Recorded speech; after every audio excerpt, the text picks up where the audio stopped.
Thanks, Long. And thank you all of you for joining us today. We have a very exciting webinar. We've been really looking forward to this one. So I'm really glad that you are all able to join us as we talk about Raise the Bar, Lead the World. Today's January, oh, no, it's not January 31st. It's February 21st. We had to delay our webinar, but it's well worth the wait for today's content. So again, thanks for joining us today. Our webinar is part of our Universal Technical Assistance webinar series. For those of you who aren't familiar with it, we hold these webinars on about a monthly basis. We try to be consistent. Usually it's the last Wednesday of the month. And these are on topics that are of importance to you as members of the field. We look for topics that help you to build your capacity in important areas. And as you might have noted, we are recording today's webinar, and all of our webinars either already are or will soon be available on our Links YouTube channel. So before we dive in and hear from our wonderful presenters, we wanted to start by hearing from you. What do you already know about our initiative that we'll be discussing today, Raise the Bar, Lead the World? And pause, let you type that, share that in the chat, just to help us get a sense of what you already know. I like Jennifer's answer. I know the title. No worries. We'll learn a lot more together today. Okay.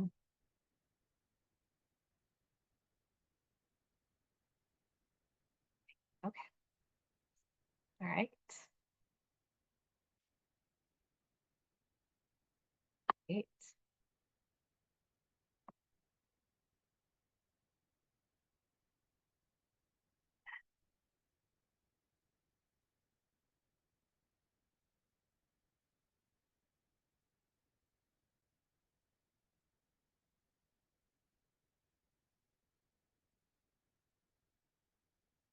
So we had a question in the chat. Is this the same as President Obama's initiative?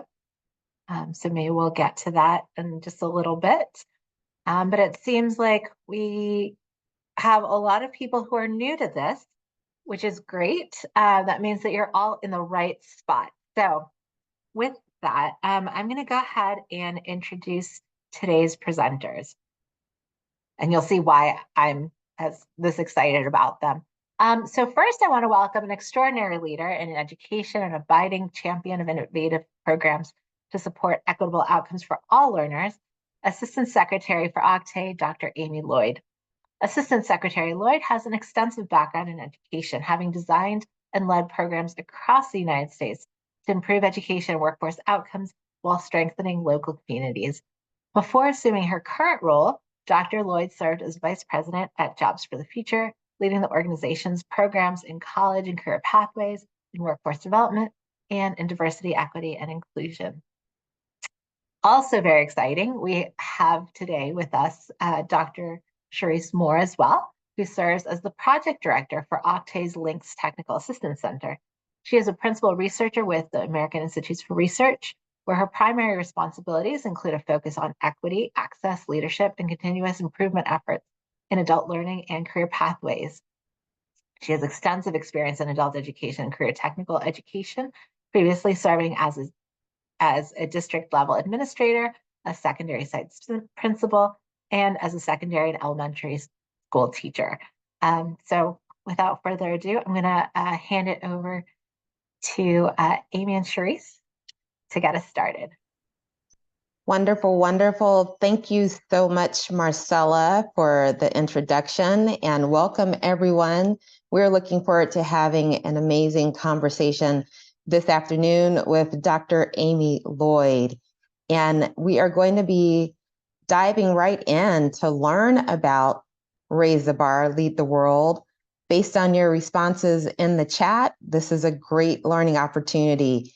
And Dr. Lloyd, as we get started, can you please tell us a bit about the Raise the Bar, Lead the World initiative and a little bit about the overview of the project, the goals, and the objectives of the initiative? Absolutely. Thank you. And first of all, I just want to take a step back and say thank you, Dr. Moore. Thank you, AIR, American Institutes for Research, for being such a great partner and leader in the space, for all that you do with our links platform. It's such a joy to work with you and to learn from you. And I've been so looking forward to this conversation, because I really believe that what we are lifting up in our raise the bar, lead the world. I literally have the brochure in front of me. Initiative is deeply connected to what we're seeking to accomplish in our wonderful adult education and family literacy programming, and deeply synergistic with where we are in this moment in time with respect to education, workforce development, the unique opportunities that we have as a nation to really ensure that every single learner, every single young person, every single worker in our country has the supports they need to fulfill their endless potential through education connected to their hopes and dreams for their futures. So in Raise the Bar, Lead the World, this is our agency, the U.S. Department of Education's call to action. Secretary Cardona laid out his goals for Raise the Bar, Lead the World as a call to action to really transform our education system and to unite around what works. As you dig into this, and I'll share more about the four big pillars and the goals that we have in it, you'll see that what's in it is, it's not, he always says it's not sensational, it's substantial. Like, this is building upon decades of experience and research, what we know works to advance educational equity, to advance excellence, really to improve outcomes for all of our learners. And ultimately, our vision for raising the bar means recognizing that in our great country, we have what it takes to continue leading the world, but we know we have to continue to deliver a comprehensive, rigorous, culturally responsive education for every student, every learner. We know we have to boldly improve learning conditions. We have to ensure every student has pathways to success. We know we have a lot of work to do in increasing college affordability and completion. Ultimately, this is about pillars that we see as essential so that every person in our country can reach their dreams. And so our agency is focused on ensuring that every part of our work, whatever office you work with, whatever program you're connected to with our federal department, is connected to this strategy so that we have coherence and a connected vision of what we're trying to accomplish. And so that we're collectively providing tools, resources, and assistance to states, to locals, to schools or institutions or providers to advance four focus areas in Raise the Bar, Lead the World. So we have four big buckets of goals. One is on achieving academic excellence. The second is on boldly improving learning conditions. The third is on creating pathways for global engagement. And the fourth is around increasing college affordability and completion. So all of these focus areas are connected to strategies that really look to promote academic excellence, ensure the wellness of every learner, and ultimately better prepare and support our nation to continue to lead the world in global competitiveness. And if you dig into, in fact, what I'm going to do is I'll drop a link in the chat here to kind of the overview of the Raise the Bar, Lead the World work. If you dig into each of these, we have sub goals in each of these big priority areas. And so if you look into the achieving academic excellence, for example, that's a space where we're really thinking about how we support all learners, especially in the wake of the pandemic, to both, I think people often talk about learning loss. I don't like to come at things from a deficit standpoint. We don't like that from an agency. We like to meet each learner where they are and recognize that they have different needs. So we want to ensure that we're supporting each learner of any age to make sure that they're getting the supports that they need to accelerate their learning as we're able, support them in their journey, but also beyond kind of addressing the acceleration in the boldly improving learning conditions. We want to make sure that every learner has what the secretary often leans into is a comprehensive and rigorous education with high quality instruction that prepares them to be active, engaged, and lifelong learners. And that is exactly what we hope to accomplish with all of our adult learners, right? That we want it to be comprehensive, we want it to be rigorous, we think holistically about our learners. It's not just the technical skills that they're seeking to accomplish, but it's thinking about them as people. How do we think about well-rounded education for our adult learners and for every student that we serve through the Department of Education? So that's the first bucket. In boldly improving learning conditions, we have two sub-goals. So one is focused on eliminating the educator shortage. And I know this is something that we think a lot about in the adult education space, is how do we ensure that we have the passionate, highly qualified, committed educators that we need to continue to grow the services that the people we serve deserve.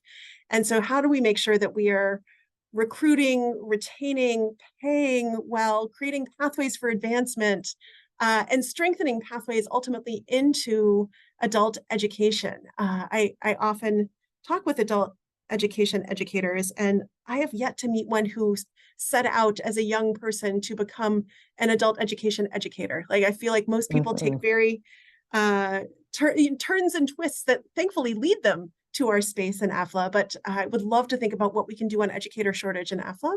And then the other piece in there is critical both to our learners and our educators and every single one of us, is in boldly improving learning conditions. We know we can have the best educators in the world, we can have the best content in the world, but unless our learners are ready to engage from an overall well-being perspective, you can come at it from a Maslow hierarchy of need, you can come at it from, thinking about just basic needs that our students have.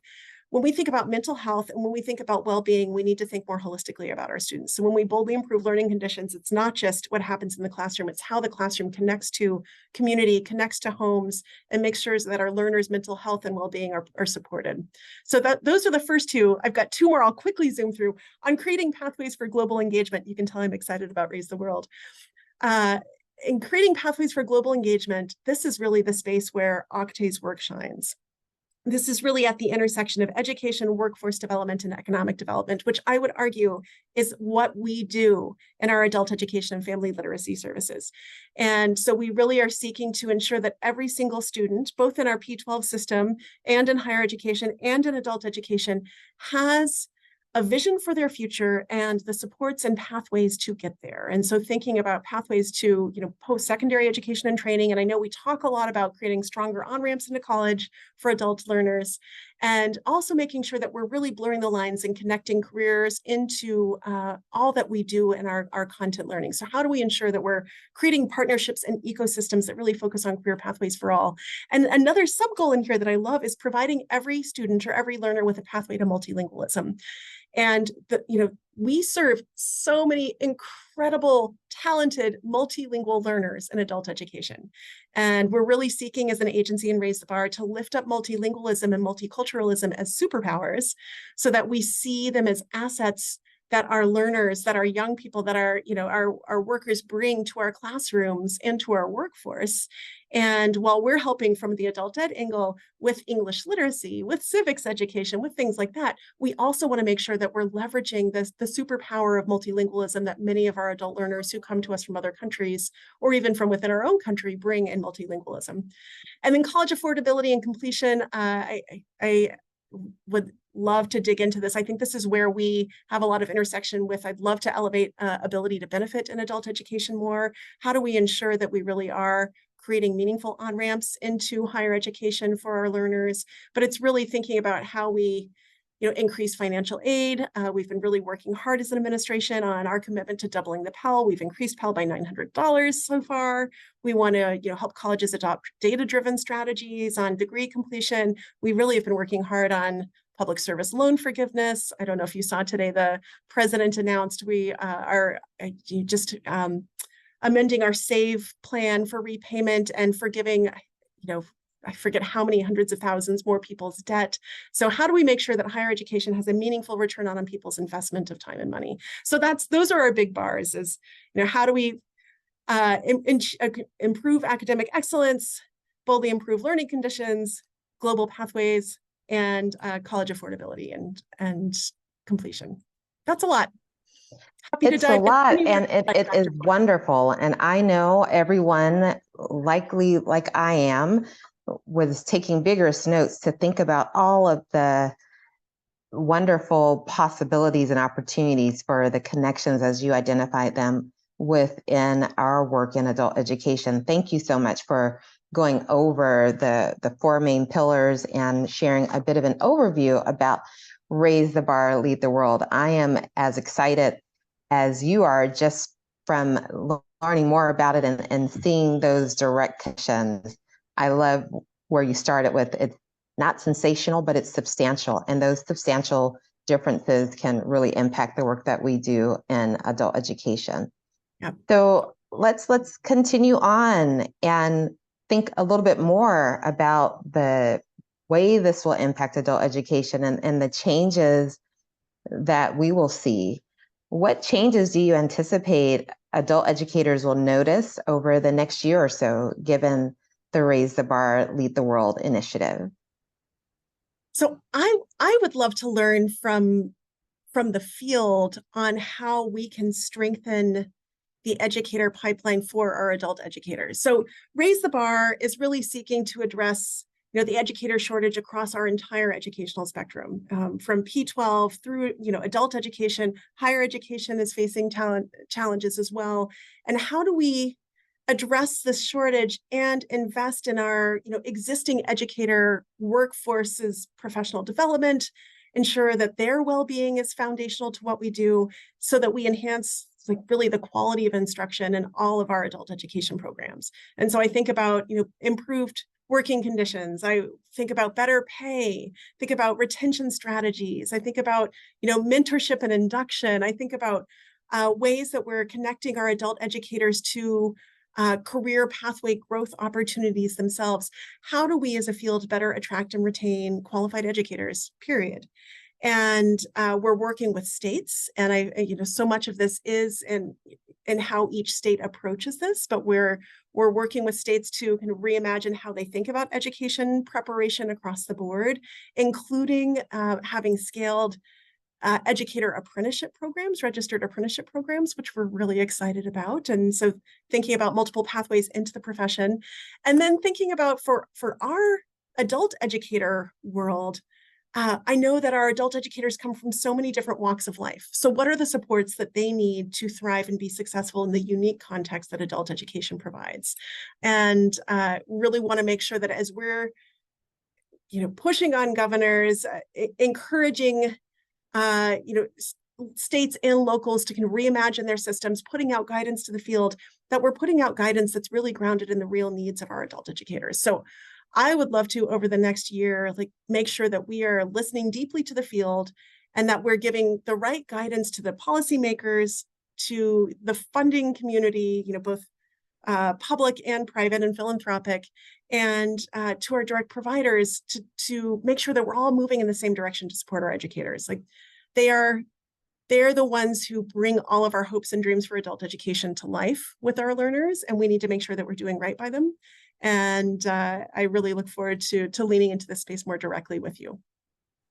That sounds wonderful, and we welcome you to help us as we learn how we can share what the field's needs are as we look at the teacher pipeline in adult education. You've hit on so many key pieces, and we see links as one of the connections too to help with those PD investments around supporting adult educators where they are. So thank you again for really seeing and being ready to work with the field on how we can address the teacher shortage, address the teacher needs, and professionalize the work that we do in adult education. And Dr. Moore, you just said two things that I want to underscore. One, you just said professionalize, which I love, right? How do we ensure that we are professionalizing the profession of educators across the board, right? But especially for our adult educators, recognizing that there's a lot of variability in backgrounds that bring them to adult education, which is frankly a strength for our field, but how do we make sure that we're supporting them to be their best selves?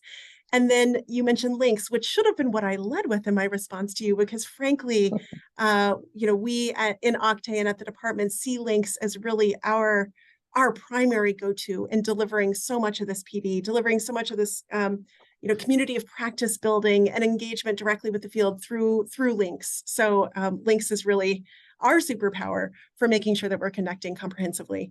And I want to flag, I see a comment in the chat, Jennifer, from you talking about needing to recruit former adult students, and that you have several advanced ESL students transitioning to paraeducators and encouraging them to continue. So I would love for us to think about what we can do on strategies for that. That's a great case example. And often, the most powerful leaders in systems are those who know them best as learners. And so I would love to make sure that that we take into account the voices of the learners we serve, and that we're building pathways into education for them.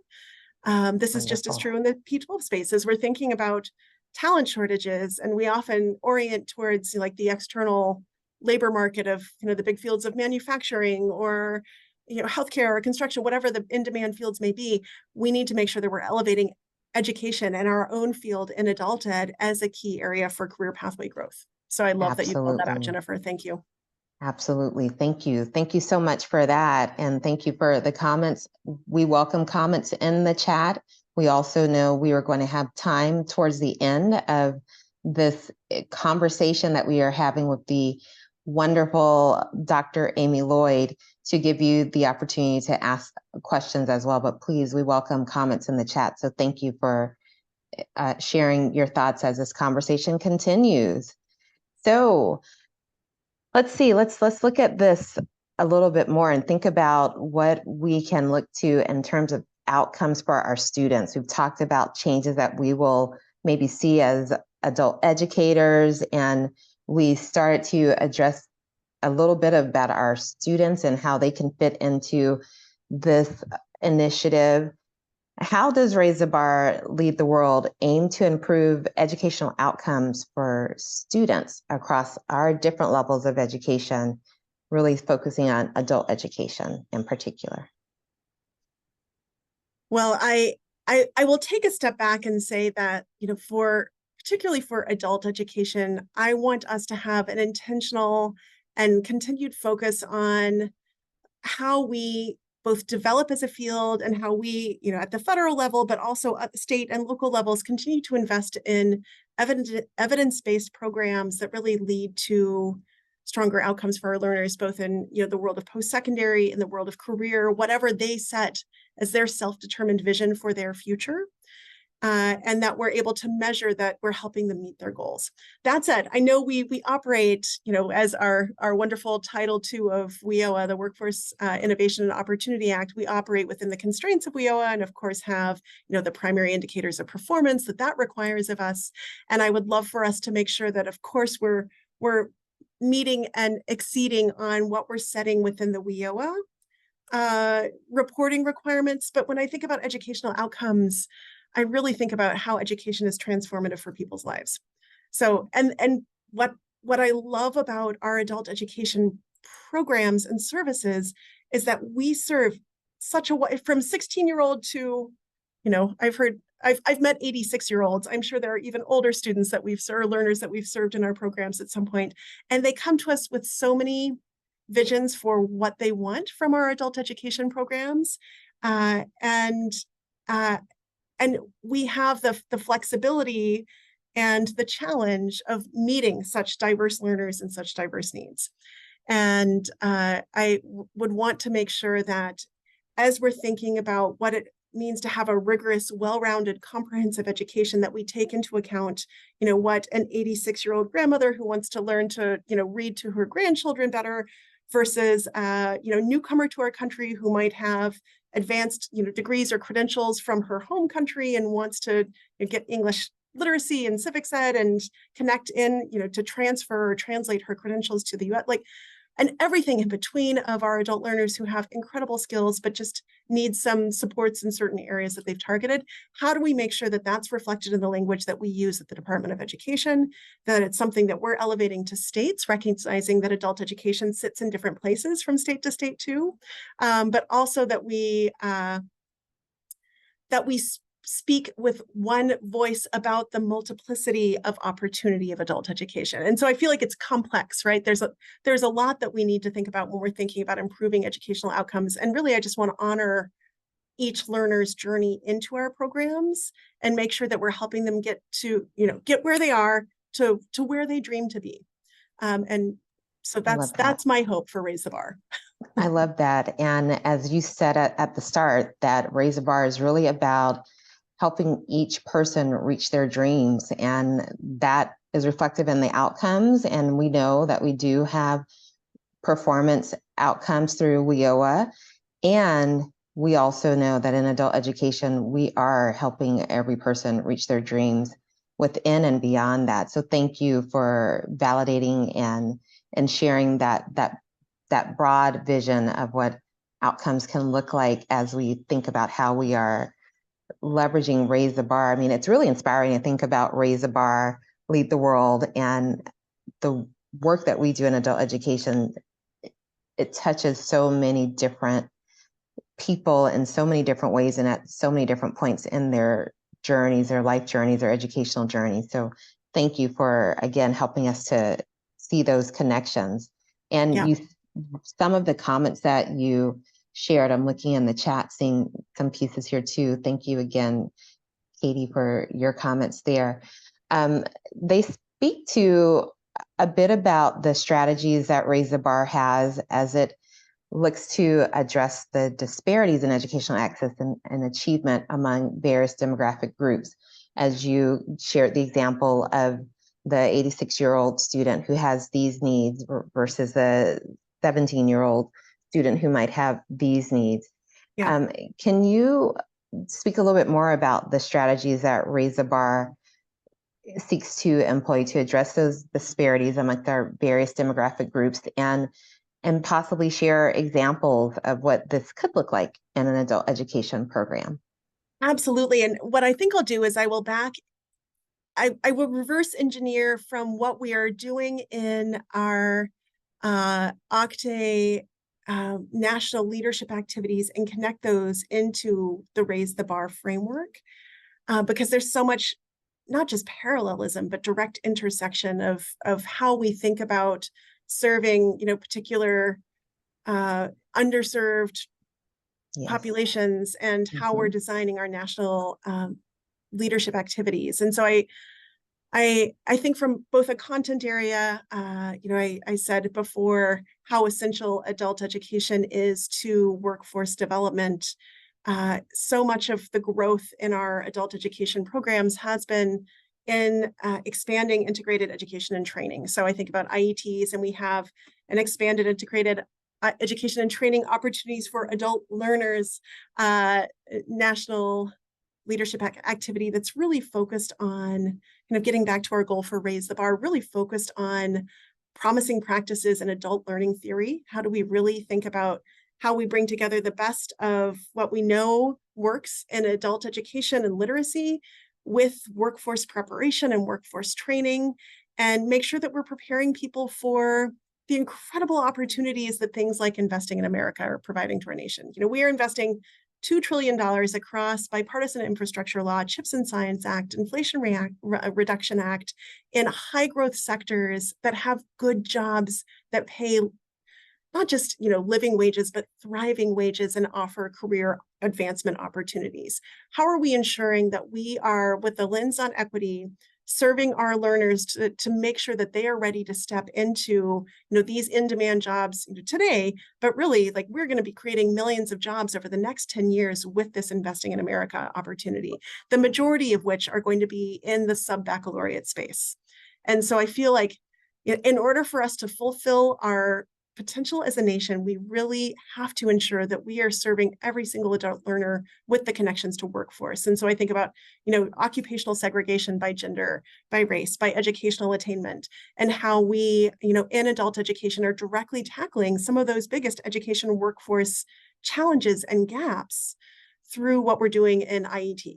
And so I know over the past decade, we've grown IET as a field. We've been developing new models and programs. Know that there have been grants and philanthropies chipped in here too. We've contributed a lot of our national leadership activities funds here just to make sure that we are better connecting education and social and economic mobility to all of our communities, but especially those that we serve through our adult education programs. So we've been doing a lot of technical assistance and PD, and we know that it's really about how we knock down barriers and equity challenges that, frankly, our adult learners are the people who far too often are facing, because they tend to be people who are most marginalized from such opportunity. So that's one, is I love that we're building up IETs. Another is we have this great national leadership activity that I hope you all are familiar with called Digital Resilience in the American Workforce, DRAW. We love a good acronym in the federal government, but we've got some good ones here in Octay. DRAW is really focused on what we need to thrive in the world today. How do we support digital resilience instruction to be interwoven into adult education across the board, including supporting our adult educators themselves to build their own digital skills and build their own confidence in the space, because frankly, the changing pace of technology is very fast, and we ourselves need to be learning and growing in our professional development. I've been challenging myself to lean into the world of AI, and I'm very curious to see how, like, generative AI in particular impacts and influences what literacy means for our adult learners. And so thinking about how are we, providing resources on instructional strategies, how are we through things like links, creating kind of repositories of things that are really easy to find and easy to use from a content perspective, and just make sure that our adult learners have the technical skills that they need for post-secondary education, for employment, for what they need to be connected to community and feel like they are pursuing and accomplishing their dreams. So that's, the digital resilience and the connection to how important digital skills are to thrive in our economy now, and certainly increasingly into the future, is another angle into this. And then when we get into specific populations, I think about our EARN, another great acronym, and our corrections work. So EARN is enhancing access for refugees and new Americans. And it's a body of work that's really focused on how we're serving newcomers to our country through both IELCE and IET programming. And it's really thinking about how we build the capacity of states to think strategically about this alongside local and classroom level kind of technical assistance and supports. Frankly, thinking holistically, again, getting back to the comprehensive, well-rounded, but also the mental health and well-being aspects, and boldly improving learning conditions and raise the bar, thinking holistically about supporting linguistic needs, civic engagement and community connection needs, economic integration. Like, how do we make sure that we are doing all we can to support our immigrant communities to thrive in our country? And so we think about states, locals, and instructors directly there, and think about the incredible wealth of knowledge and experience that our immigrant communities bring to enrich our country and our workforce. So that's another. And then when I think about our correctional ed work across the board, I'm looking at it from the lens of course, adult education is foundational, recognizing that there are, longstanding disproportionate representation of students who need or could avail themselves of adult education services represented in our correctional system, simply because our education system has not served them well.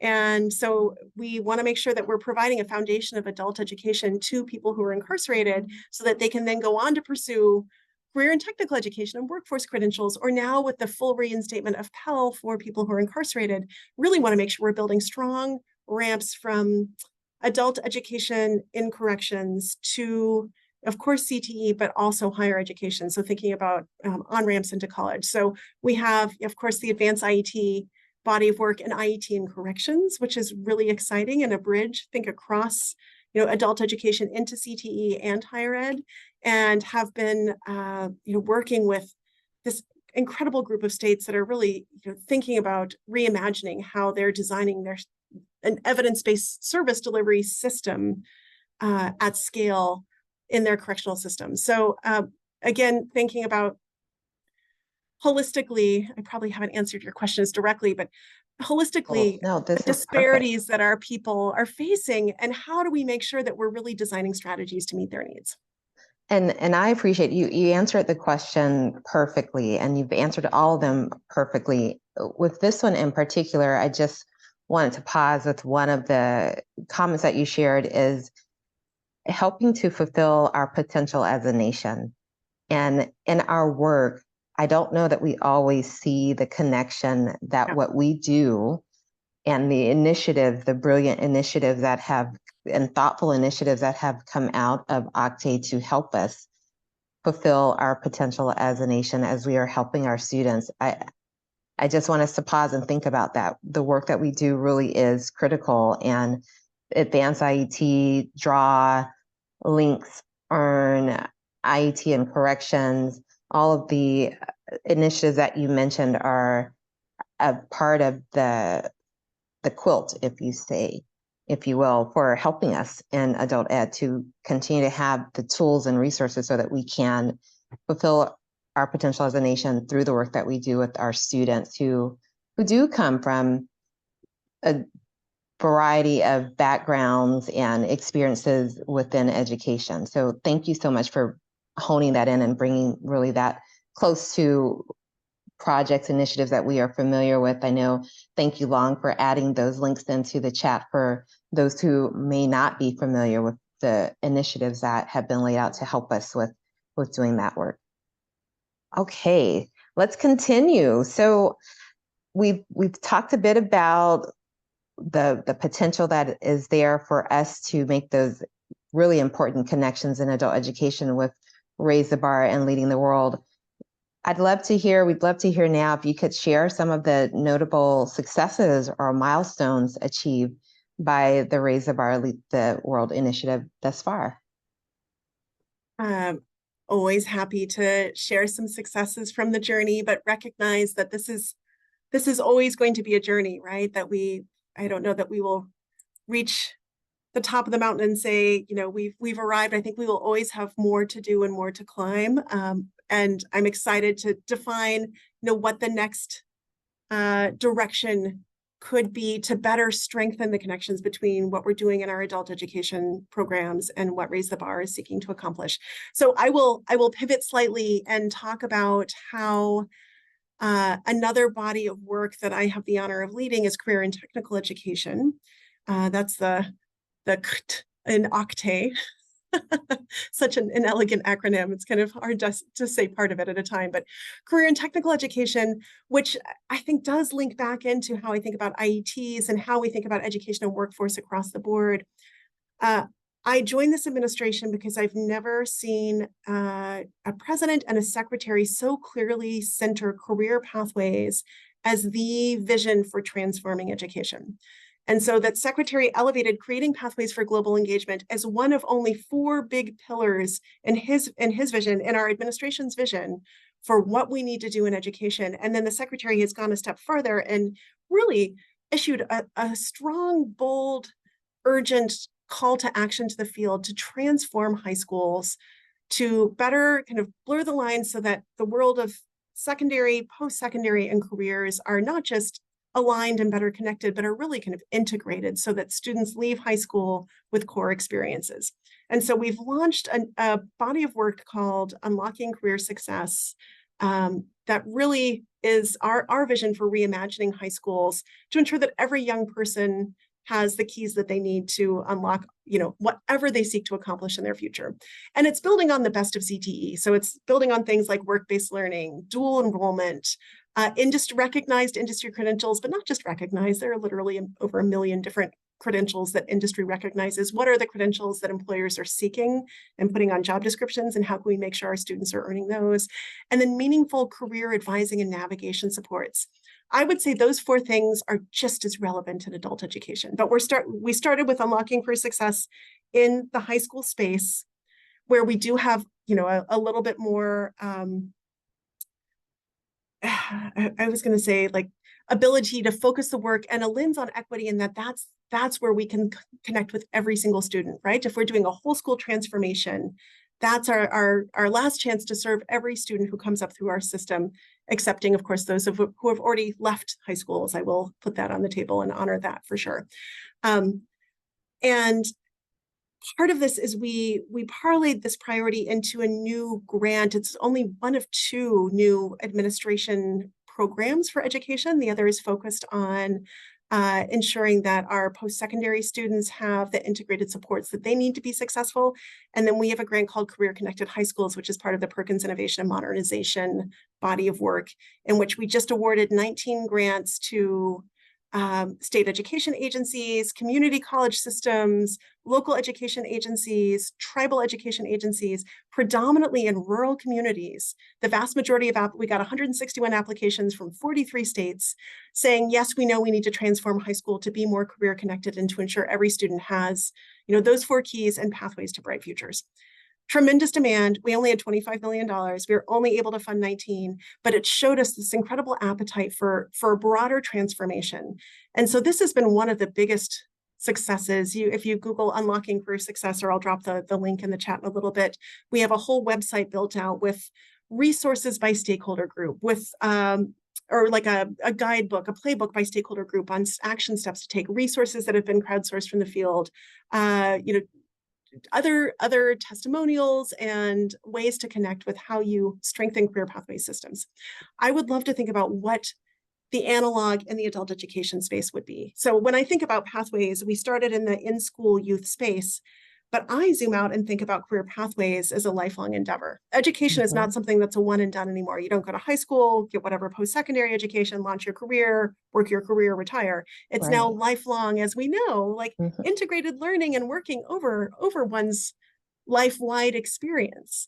And so I want to think about how we reimagine career pathways and ensure that our adult learners are using the Unlocking Career Success as the wedge that's opening this door, that we now push into this frontier of how do we make sure every adult learner has, ability to benefit on-ramps into earning college credit, has that first workforce credential through things like IET, has meaningful career advising and navigation, so that our learners are making their own decisions about their futures, and we're not just preparing them for a job. And that might be, a job at a convenience store working graveyard shift. We want them to have a career where they have agency, where they have purpose, where they have connection, and also, where they're getting some work-based learning and connections to career while they're in our services.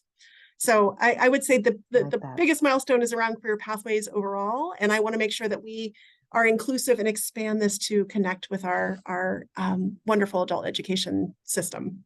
Yes, indeed. And it sounds like some of the work that we want to do in adult education is look at what's been done around unlocking career success and see where there might be parallels, an opportunity to unpack the unlocking career success to see what might work in adult education, where might there be opportunities to leverage and build off of that success and continue that and the work that we are doing. Thank you for sharing that. It sounds like a wonderfully exciting project, and yes, a huge appetite from the response for the applications that you received. So looking forward to hearing more about that and seeing how we build on that in our work. All right, so this question is about collaboration and thinking about how you work with the states and local programs, and how you could work with the states and local programs to collaborate around implementing and sustaining programs, some of the pillars in programs and policies. That's a big question. And I'll make it really concrete, because as I've described, so much of what we do in adult education is connected to our Raise the Bar goals. And so, I think about our goal for, we have a goal that says we want to eliminate the educator shortage for every school by ensuring that schools are appropriately staffed, paying educators competitively, and strengthening pathways into the profession. Like we've talked about that a little bit already. But then I think about what we're doing in our NRS technical assistance body of work around teacher retention and like the trends and strategies for adult education state leadership. Like we are trying to design initiatives in our AFLA work, within our locus of control, that really responds to what states need to be strategic, and of course what local AFLA partners need to be strategic about addressing some of these goals through policy. So if we think about student achievement and what we're doing to make sure that every learner is able to accelerate in their learning, that we're supporting closing of any gaps that they may have or challenges that they might be facing, we have great things like Teaching Skills That Matter, TSTM. We have the standards and action work. We've been doing a lot of NRS technical assistance around how states can support local programs with student recruitment and retention strategies. So we're trying to build out bodies of work and initiatives that really connect directly to the sub-goals. And so the one around creating pathways to global engagement, obviously, ensuring every student has a path to post-secondary education and training, scaling systems of career pathways, making sure that we're connecting to, in-demand credentials and good jobs really leads back to all the work that we're doing both in advanced IET, those design camps, and IET and corrections. And then providing every student with a path to multilingualism. I've already called out, the EARN body of work, but really just recognizing that what we're doing in IELC, what we're doing in adult ed in general, really should be seen as a strategy for our nation to continue to be the leader in global competitiveness. I really think about how each state right now is in the midst of finalizing, possibly, their WIOA state plan. And I'm sure Dr. Moore, and I think everyone on the call is acutely aware, these are only written once every 4 years, right? And when they were last written, it was just before the pandemic. The world has since turned upside down. The world of teaching and learning has turned upside down. The world of work has turned upside down. The economies have radically shifted. And even with real-time labor market information, it's not showing what's going to happen with the big federal investments and private investments that are going to shift the economy even more. So we have a pretty complex labor market right now. And states and locals are having to think about, how do we make sure that we're designing programs and policies that meet the needs of our learners in WIOA, inclusive of Title II. I hope they're being super strategic about our learners for the next 4 years. And we've been doing a lot of technical assistance, both individually with states and collectively in partnership with our wonderful colleagues at DOL. I call DOL my federal BFFs. I feel like I talk to them at least 3 or 4 times a day. And we're really in lockstep in how we're supporting states to seize this moment, not from a compliance mindset of, oh gosh, I have to submit another plan to the feds and it's going to be 500 pages long and it's such a pain, I'll just recycle what I did last time. But instead is a really important opportunity to reimagine possibilities for all of our learners, for all of our workers. And when I say that we have the ability to transform our potential as a nation, I mean, like 54% of adults, working age adults in our country, as you all know better than I do, read below a 6th grade level. And I think about the million plus that we serve in our federal programs, the many more that we serve as a field in non-federal programs, and then the many, many millions more people who we could be serving and aren't. And that's something that I wake up in the middle of the night and think about. And I want states to have that same sense of urgency about their workforce development. And so when they're thinking about implementation, when they're thinking about sustainability, if they are not thinking about adult education as vital to their future, they're missing the boat. They're like,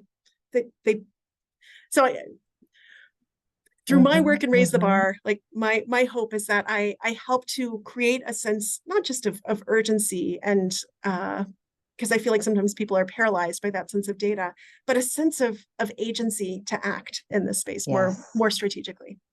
Yes, I love that. And I think it's important for us to think about adult education as a superpower in helping us to transform education, and thinking about the strengths that we bring to supporting states as they are looking at how they're going to support their workforce, our nation as how we're going to support and build the workforce during these complex times when things continue to evolve.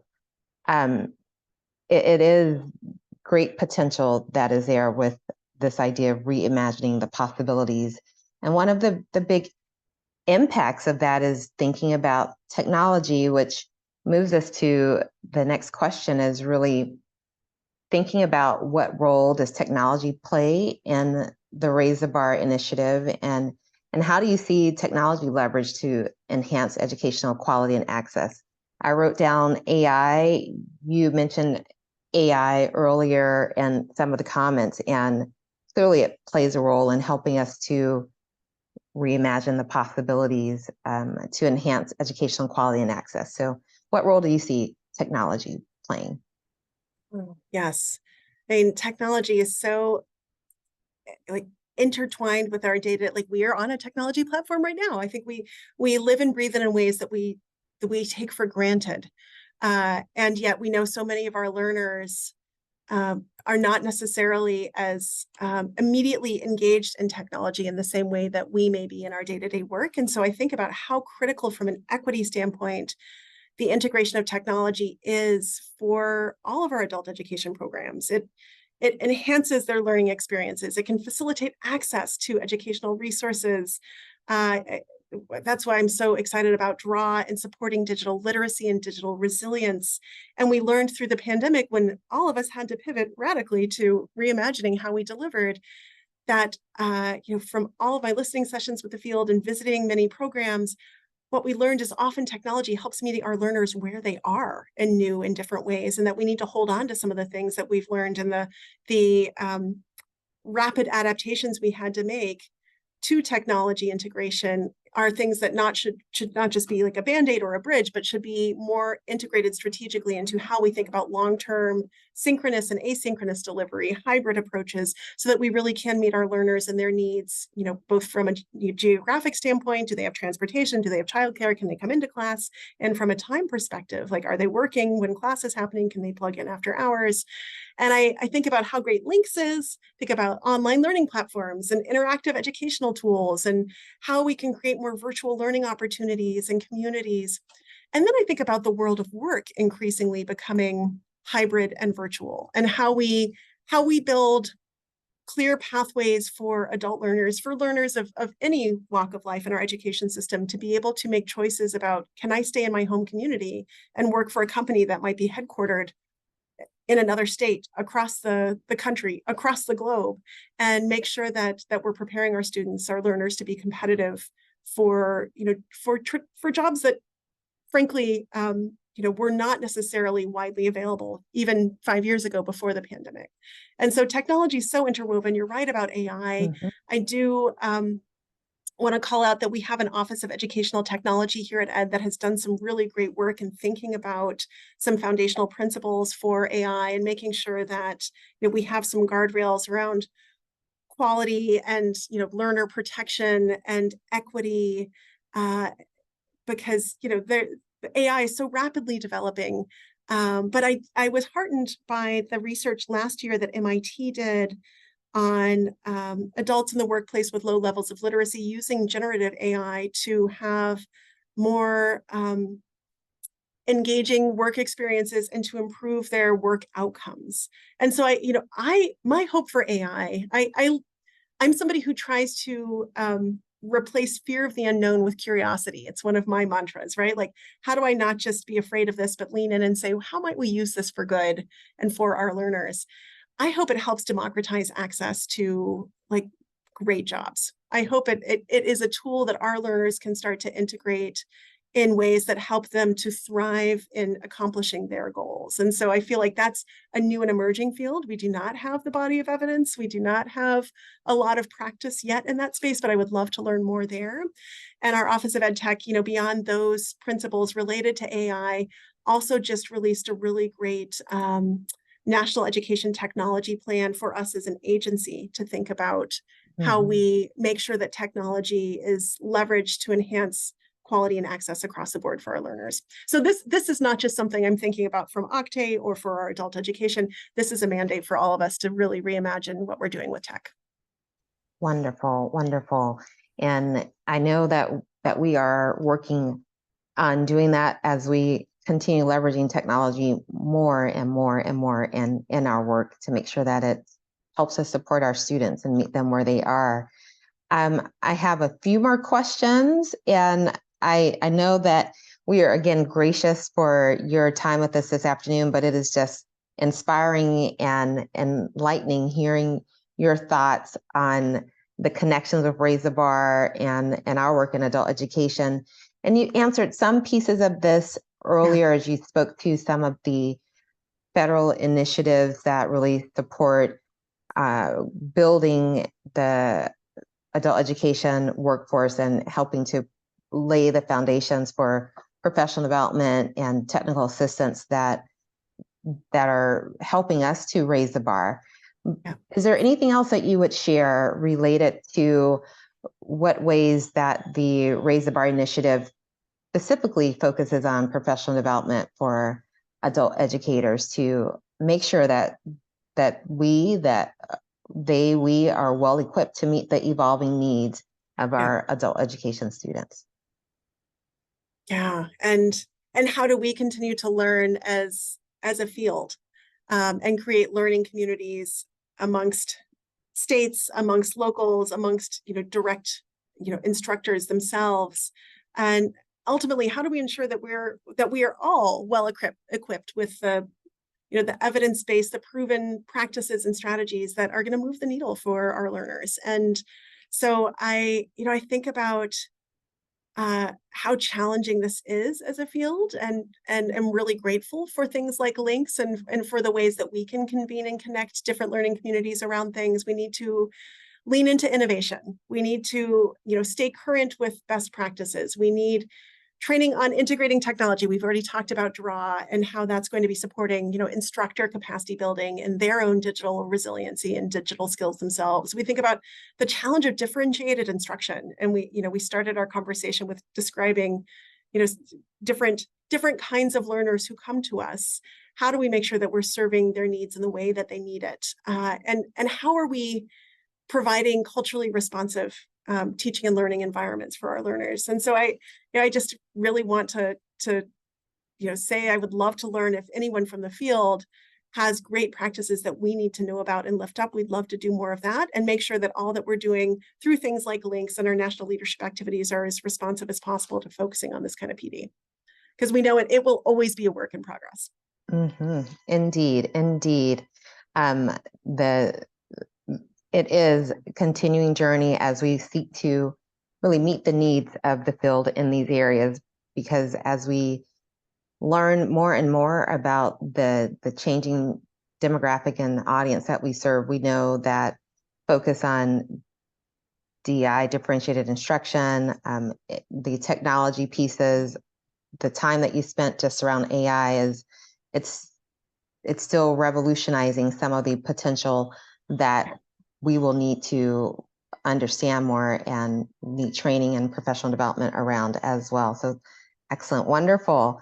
So I'm going to move to, we've spoken a bit about challenges related to equity and inclusion. So I'm going to move past this question, unless there's something jumping out that you wanted to make sure that we address. But I really want to get to this next question and thinking about how the Raise the Bar initiative adapts to our changing landscape and the emerging trends to make sure that it's relevant. You just mentioned leaning into innovation. So how's Raise the Bar ensuring its relevance and effectiveness over time? Yeah. What I appreciate about the Raise the Bar big pillars is that they are substantial, they are foundational. Of course, we want to achieve academic excellence. Of course, we want to improve learning conditions. Of course, we need pathways for global competitiveness, global engagement. Of course, we need to improve college affordability, access, completion, all those things, completion with a purpose connected to ROI and career. And these pillars are, I feel like education is in such an interesting space where we have become part of a polarizing political discussion as an education sector. I would argue that our work in adult education, our work in career pathways, our work in kind of the education workforce economic development this is not a red issue, this is not a blue issue, this is not a political issue, this is a human issue, this is a talent imperative issue, this is an economic imperative and a moral imperative for our nation. And so I feel like there's durability and relevance and effectiveness over time baked into how we think about ourselves as a field and how we deliver on our work. And when I think about the strength of adult education, I feel like the diversity of our field is one of our biggest strengths. And of course, diversity meaning, the learners that we serve, the educators and the talent that we have, their life experiences and intersectionality of identity and dimensions of identity they bring. But I mean, even just the diversity of what they're seeking, what they bring to the table, and what kind of engagement that they are requiring and giving to us. I feel like partnership and engagement are superpowers in adult education. So we inherently engage with such diverse community members through the learners we serve, through the CBOs that we partner with, through the districts and community colleges and other entities that we work with in any given ecosystem. Like, our default is engagement and partnership with stakeholders. And that's how we adapt to changing landscapes and emerging trends, is we inherently design our work to be people-centered and to make sure that we are listening deeply, that we're collaborating to understand needs. And then, of course, we have the technical sides of things like continuous monitoring and evaluation. We have we've talked a little bit about this, the WIOA indicators. We have the accountability, but hand in hand with that, we want to do the capacity building and the broader kind of more holistic approach to making sure that we really are being relevant to our learners and making sure that we're connecting them with community and with career in meaningful ways. So I feel like inherently Raise the Bar, and especially adult education, is inherently designed to weather political tide changes by inherently being so committed to engagement, collaboration, and partnership. The research and innovation piece, this is where we are so grateful for partners such as many of you on this call who help us understand the needs of your constituents, the needs of your partners and your learners, and how we need to make sure we're continually engaging with the field to understand that, are we designing the right research? Are we asking the right questions about adult education to build the research and evidence base that meets the What Works clearinghouse thresholds of what makes quality research, to be able to substantiate this field and grow the field even more? And then on the innovation side, that's kind of the other side of the coin of research. How do we make sure that we're creating space for both being and becoming, for stepping into new domains like AI, for creating a space for, and we don't tend to use the word experiment in education, but for thinking differently and trying new ways of being to meet our learners' needs, and doing so in ways that are grounded in logic models, that are really committed to equity and inclusion and accessibility. But I really appreciate that my entire team in Octave and our entire agency is understanding the need both for accountability and capacity building, for research and evidence, but also for growth and innovation and new ways of being. So I feel like that's just who we are. I couldn't agree more. And, there's been much shared during our conversation today, but some themes that have jumped out are around that reimagining the possibilities, the leaning into innovation, and creating, I love that you said creating space for being and becoming. Wonderful, wonderful ways to think about that as we get to this almost final question, which is, what are some of the recommendations that you would have for our adult education state leaders? And I looked through the participants, and many are on the call today. What recommendations would you have for them so that they can think about taking a more active part in this initiative? I would say a couple things. One is, first of all, thank you. Thank you for your bold, committed, ongoing leadership in this critical space. And please make sure that you are at the tables in which your states are designing not just your WIOA state plan, which is critical, of course, for those of us administering Title II WIOA programs, but all of your state education workforce vision. This is something that we are really helping states to rethink, is how do they reimagine their entire approach to connecting across state agencies, to supporting locals differently, to not just have a command control compliance orientation, but to open up space for creativity and for possibility, and for partnership and capacity building. So I would say, please continue to do what you do naturally, which is build those partnerships throughout your state. And if you need cover or connection or support getting to any of the tables where things like, for example, state departments of transportation have a lot of the bipartisan infrastructure law money. Transportation, kind of nobody saw that coming, I think, from the education perspective or workforce perspective. Transportation is now kind of where it's at in workforce development. Well, adult education is workforce development. Are you working with your state DOT on their allowable use of funds for workforce development to ensure that your learners are tapping into some of the great jobs that are coming in kind of rebuilding our nation's infrastructure. That's just a case example. If you need help getting to those tables, please let us know. Like, we would love to help. From our side, we are a service agency. We want to be here in service to you. If we need to pull in our friends from the Federal Department of Transportation or Commerce or Energy or Labor, we are here to make sure that we are modeling what we hope state agencies are doing, which is be inclusive to you and centering your programs and your learners in all the workforce development plans that they're creating from all of these historic Investing in America opportunities. This is really a once-in-a-generation investment. And I cannot say enough how important it is to make sure that our learners are represented in there in every aspect of this investment. So please take an active part in your states. And then with respect to Raise the Bar, if you, I welcome, our team welcomes any follow-up on like ideas on what we need to do to make sure that we are raising the bar more clearly in adult education.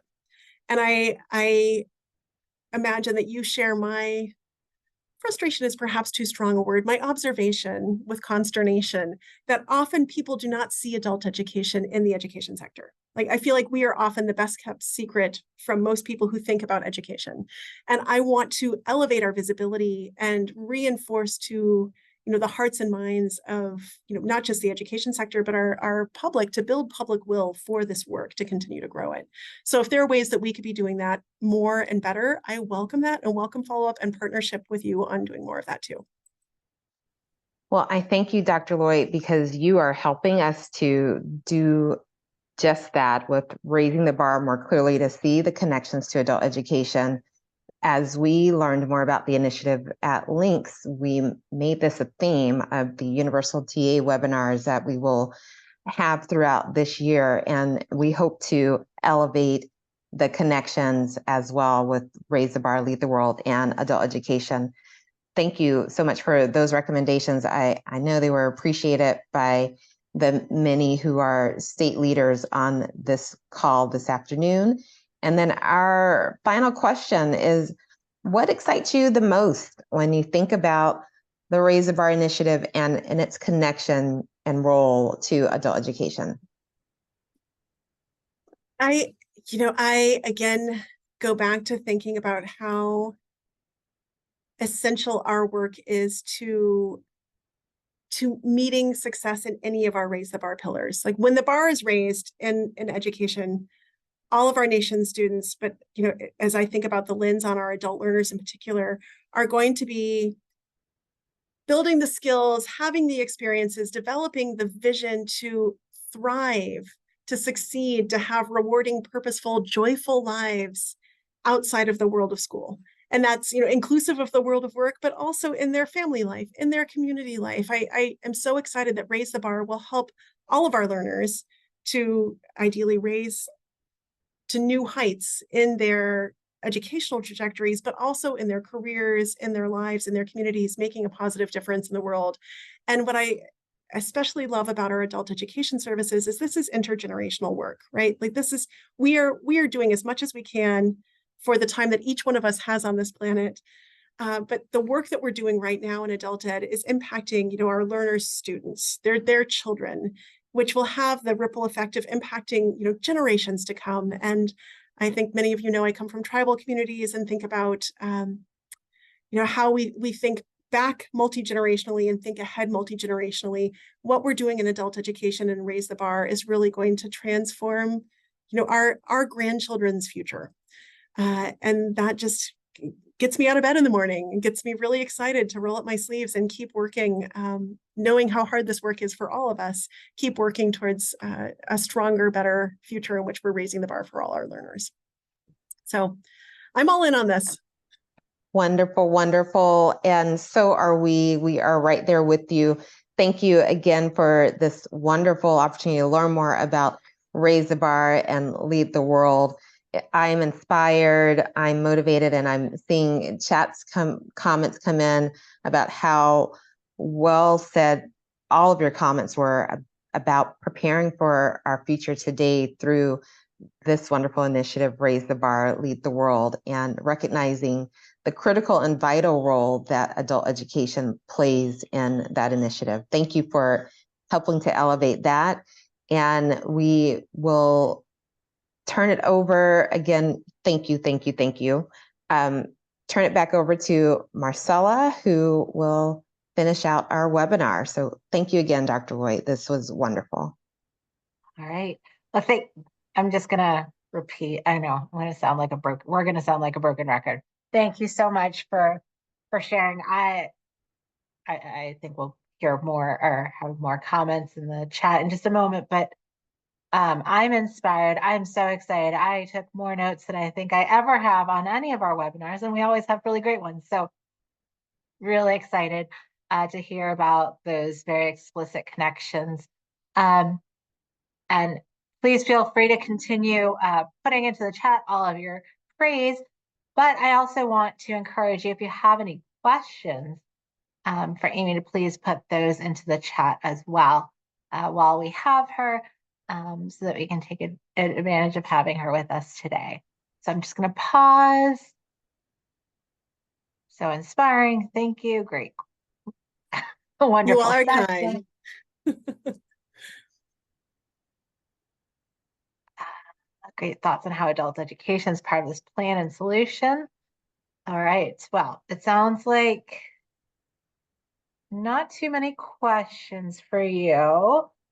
You know, Marcella, I'll just say that sure. if anyone on, sometimes this happens, actually almost every day this happens to me, where I'll get home and then I will do the over after thinking and go, gosh darn it, I wish I'd asked XYZ.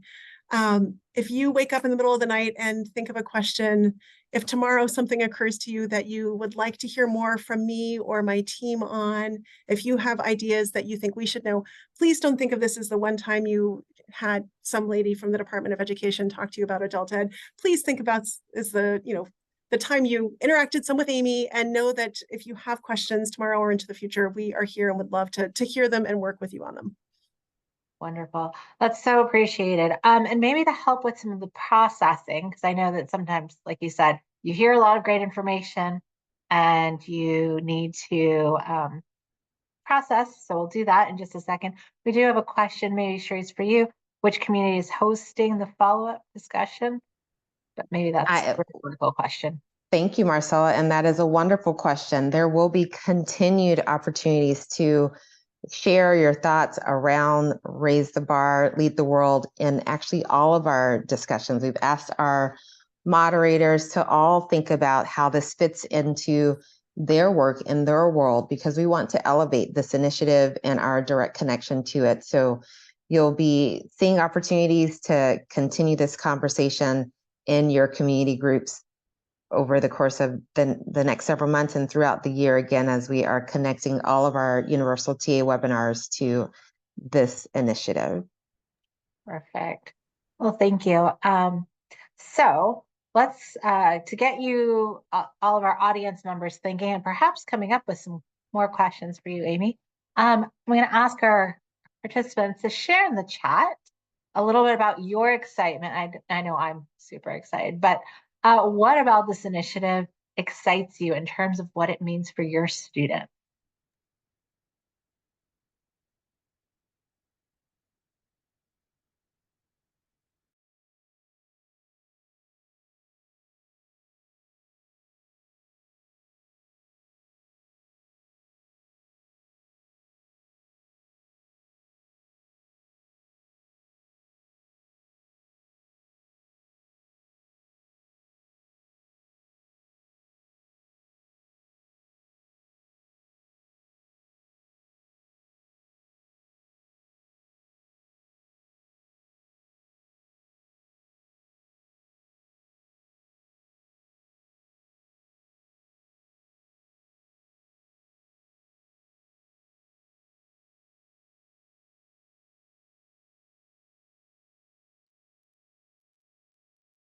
Hector shared opportunities in all directions. Yes, there's so much that we can do with this. And I just love the different pillars and the opportunities that those represent. Letha shared, I love the connections with CTE, training with education together, provides a platform for teachers where they can feel they have support from the federal government to innovate the classroom for their students. Call to action, great. College opportunities for re-entering students.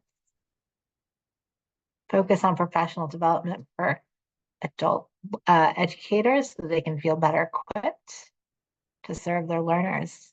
Wonderful. Adult education is the foundation. I think that's 100% accurate, Letha. All right. So building on that excitement, invite you to think about some of your existing work. What are you already doing in your state that aligns with this effort?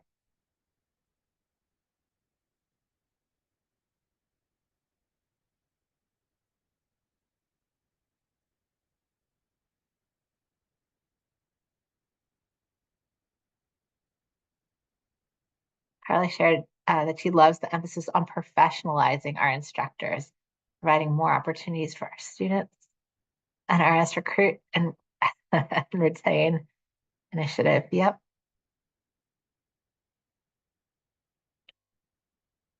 Yes, Oklahoma is one of the states that we're doing some targeted training on that topic. Working with partners to provide for students and their families' well-being. Great. And I think that's always the important piece, right? That it's not one more thing that, Octave or whoever is making us do, but rather it's just a support or something to enhance what we're doing. Having high expectations for our learners and programs, recognizing the critical and urgent nature of our work. Wonderful.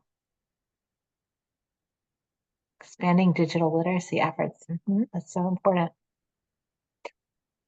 Great. I'm inspired just hearing about all the work that you're all already doing. So I'm really excited to hear about that alignment there. Oh, sorry, I think I have one more question.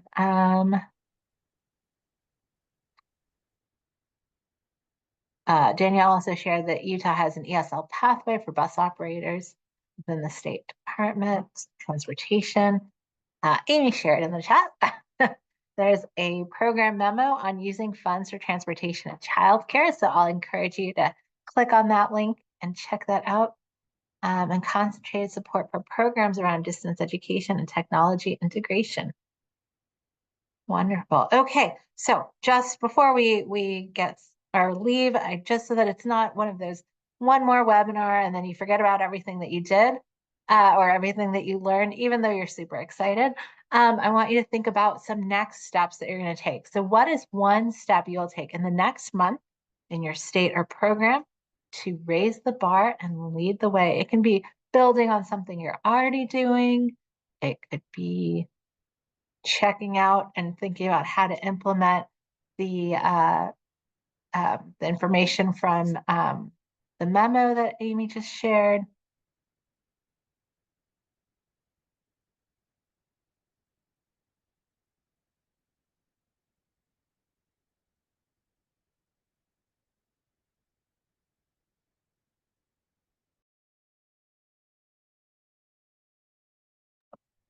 Right. Building partnerships to provide support services. Wonderful. That's great. I can't wait to hear more about how that goes. Developing a new program with TANF. Oh, okay.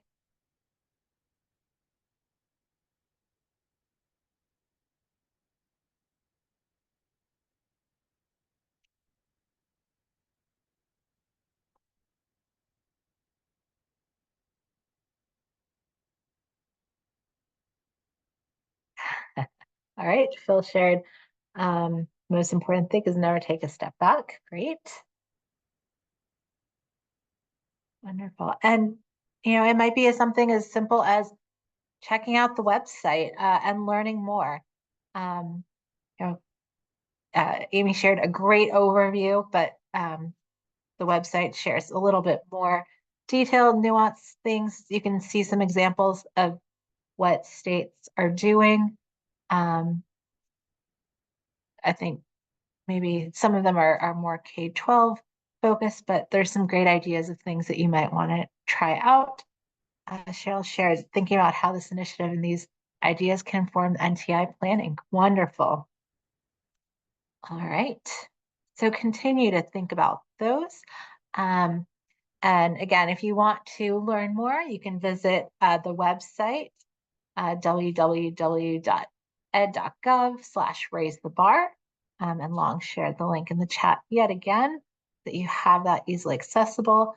Carla is going to be providing a grant opportunity to support 2-gen family literacy focused activities and partnering with a core partner to provide financial support to adult ed students in the attainment of HSE CDA credentials attainment. Wonderful. All right. So before we wrap up, I want to remind you about next month's webinar. Again, as Charisse mentioned, our theme for this year is going to be related to Raise the Bar, Lead the World.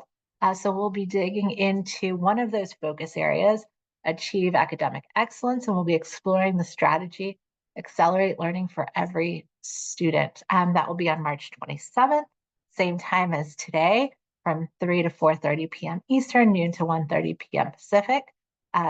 Long shared the link in the chat so that you can register. As always, if you have any questions about this topic that you want to make sure that we address, please put those in the chat for us so that we can make sure that we're meeting your needs, and we can make sure as we're developing the session, we have those addressed.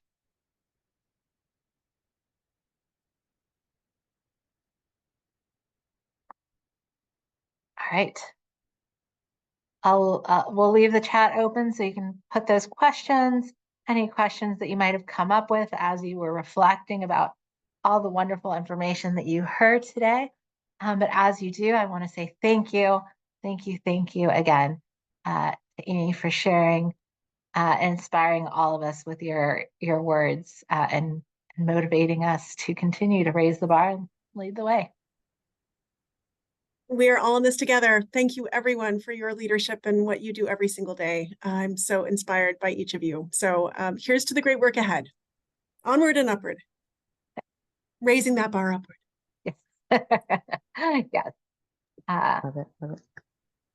Thank you too, Marcella. All right.